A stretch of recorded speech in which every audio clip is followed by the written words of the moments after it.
Bakal calon presiden dari PDIP Ganjar Pranowo menyebut cawapres ideal baginya adalah yang bisa menguasai bidang ekonomi. Ia tak ingin pasangannya kelak hanya menjadi pemain cadangan. Menurut Ganjar, cawapres yang menguasai ekonomi dan memiliki rekam jejak bisnis akan sangat membantu dalam menjalankan pemerintahan kelak. Namun jika tak memenuhi syarat itu, dia ingin cawapresnya bisa memahami satu isu atau nilai. Jika terpilih, Ganjar mengaku ingin membentuk tim ekonomi yang kuat. Ia ingin meniru jejak Presiden Joko Widodo yang menurutnya memiliki tim ekonomi yang kuat.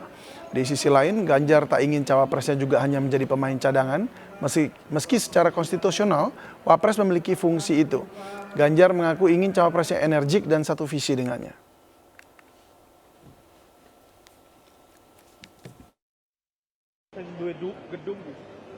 Gedung mas.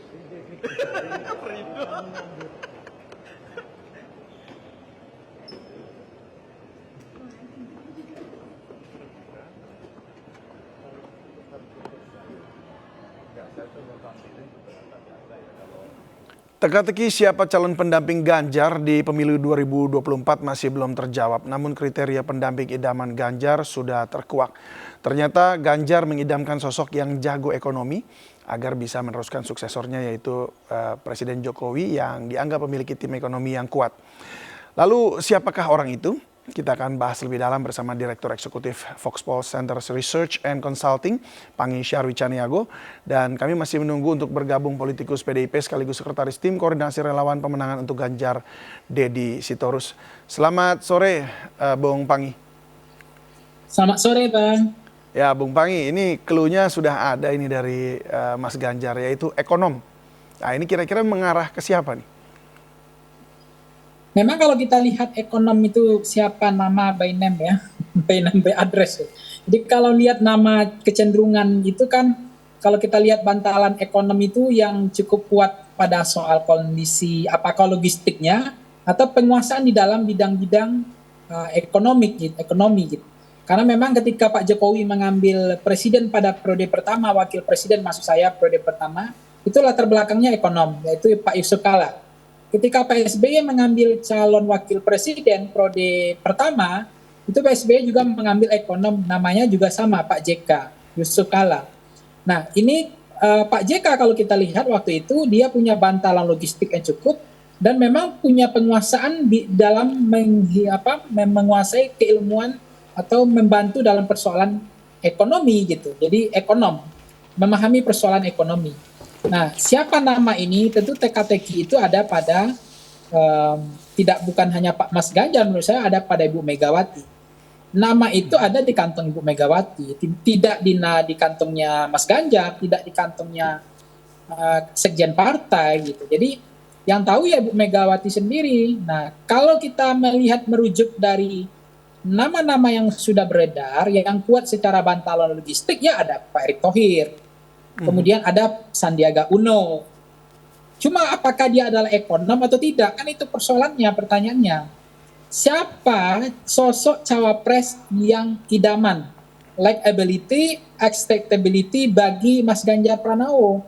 Nah, kalau misalnya itu dikatakan ada orang yang bantalan logistiknya kuat, ya ada nama yang mengarah, intensitas arahnya mengarah kepada dua nama. Ganjar Pranowo berpasangan dengan Erick Thohir, Ganjar Pranowo berpasangan dengan Sandiaga Uno. Tapi apakah itu memang mereka betul memahami tentang bidang ekonomi, karena nanti Mas Ganjar dianggap representasi kaum nasionalis, orang partai, dan wakilnya adalah paket komplementer melengkapi yang paham tentang ekonomi.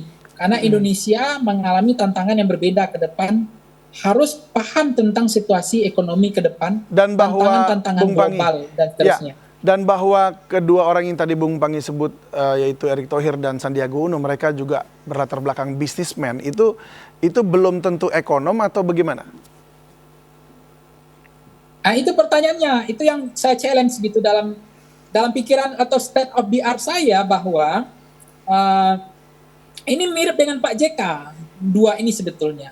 Pak JK itu memang sebetulnya dianggap ekonom juga enggak waktu itu ya. Tapi kalau di soal bantalan logistik, kekuatan di logistik itu ada. Memang beliau cukup kuat lah, bohir lah dan seterusnya. Tapi pengalaman di dalam persoalan ekonomi tentu saja dua ini tentu ya setahu saya ya memang belum punya juga pengalaman sebagai Menteri Ekonomi kan. Tapi pengalaman di Menteri BUMN, di Menteri misalnya pariwisata iya. Tapi apa betul beliau ini mampu mengcapture ya, zoom out persoalan problematika complicated dalam persoalan ekonomi Indonesia dari level hulu sampai level hilir, mampu mengatasi persoalan ekonomi mikro, makro, dan seterusnya. Karena memang yang diambil kemarin sebagai cawapresnya Pak Jokowi, itu kan memang bantalannya betul-betul nggak ada sentuhan irisan ekonominya. Betul-betul adalah ulama, kemudian adalah tokoh religius, yang lebih banyak ikonnya Pak Kiai Haji Ma'ruf Amin kan adalah ikon sebagai ekonomi syariah, ekonom persis syariahnya, yang banyak bicara tentang hal-hal yang syariah kan gitu. Ya, tapi berbicara dua sosok ini, apakah Pak Erik dan Sandi itu bisa dilabeling, distempel sebagai ekonom? Itu menjadi penting.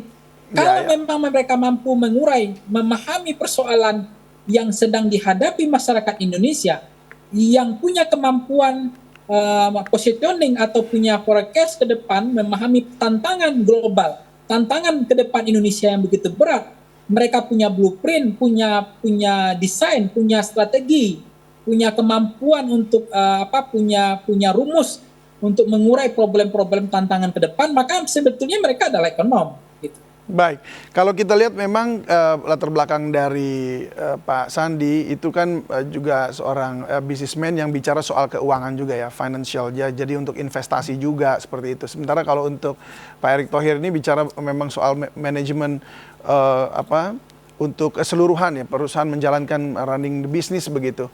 Nah, dan tadi juga Anda sebutkan bahwa itu perlu orang-orang yang sanggup atau mampu mengelola untuk makroekonomi dan juga mikroekonomi. Nah, ini menjadi suatu pertanyaan, kalau mereka apakah bisa ke arah situ untuk melihat Indonesia secara keseluruhan, bukan cuma sekedar membangun bisnis. Nah, apakah justru akan muncul sosok baru dari sini? Kalau iya muncul, kemungkinannya siapa orangnya yang justru lebih cocok menurut Anda?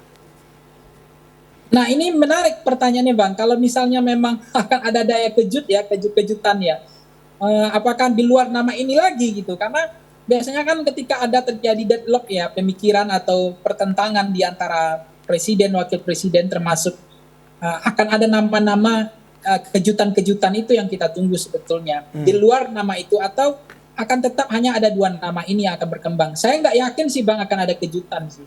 Karena pertimbangannya adalah dua nama ini akan tetap menjadi pertaruhan bagi Mas Ganjar gitu. Baik Mas Erik maupun Mas Anies, Mas Sandi maksud saya. Nama di luar itu saya kok nggak yakin ada lagi. Nggak mungkin lagi, karena dua ini sebetulnya paket yang betul-betul saling melengkapi dan sangat dibutuhkan hari ini. Dalam bidang misalnya punya pengalaman di pemerintahan, ya mereka punya. Kemudian mereka juga punya bantalan logistik, sama-sama punya, baik Erik maupun Sandi.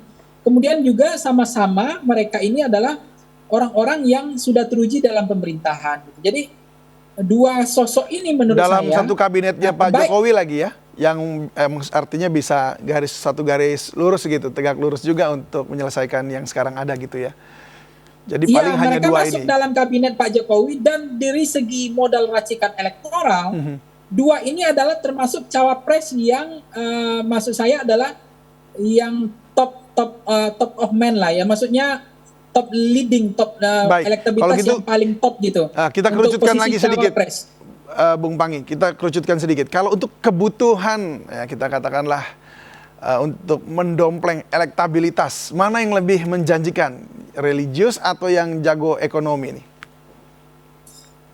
Sebenarnya mana yang dibutuhkan Indonesia itu yang bisa menjawab itu adalah masa depan Indonesia ini apa tantangannya. Kalau masih kita sibuk dengan orientasi politik kanan kiri, agama yang lebih cenderung kanan, lebih cenderung kepada kelompok agama, orientasi pemilih kemarin itu kan begitu, orientasi pemilih kanan cenderung memilih Pak Prabowo ya, orientasi pemilih kiri nasionalis cenderung memilih Pak Jokowi, kan begitu kemarin. Politik orientasinya adalah orientasi ideologi, identitas. Maka yang di waktu itu yang dibutuhkan adalah usernya adalah blok ideologis, Nah, kan dibutuhkan paket komplementernya adalah kalau Pak Jokowi nggak mengambil yang tokoh religius seperti Kiai Haji Maruf Amin, maka kalah.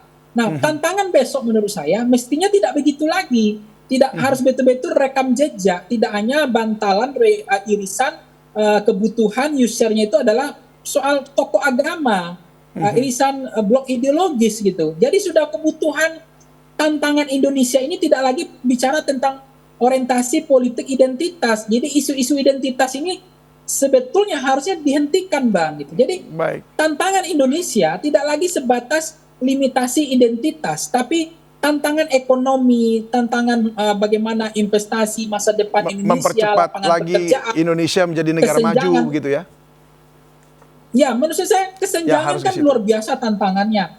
Bagaimana pendapatan kelas menengah, middle income country dan seterusnya, bagaimana tantangan global hari ini, bagaimana Indonesia bisa bersaing bertahan menjadi negara maju gitu. Itu kan tidak lagi ada orientasi politik identitas. Nah, yang kalau dibenturkan itu lagi, Bang, kalau dihadapkan lagi blok ideologis itu mengental, maka nanti akan dibutuhkan lagi adalah cawapres yang blok religius, ulama dan seterusnya. Semoga saja tidak demikian, tidak ada polarisasi lagi ya, Bung ya.